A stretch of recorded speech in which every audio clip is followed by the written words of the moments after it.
in the first 5 years of most businesses, only about 5 to 10% survive.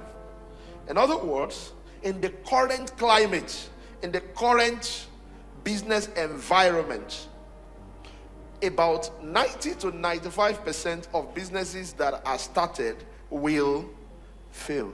And I know people that were doing well until they started their business. They took loans, borrowed all the money they could, and the business failed, and now they're in problem. So this is not to scare you, it's to put a balance. Don't go and resign your job immediately, but the best way, if you have a job on hand, is to start with a side hustle. You don't want to put all your eggs into one basket. You don't want to put both legs into what you are not yet sure of. And trust me, most first business owner, if it's your first time of starting a business, the likelihood of failing is very high. Why? There are so many skills you have to acquire, experience you have to gather, you have to navigate a lot of water.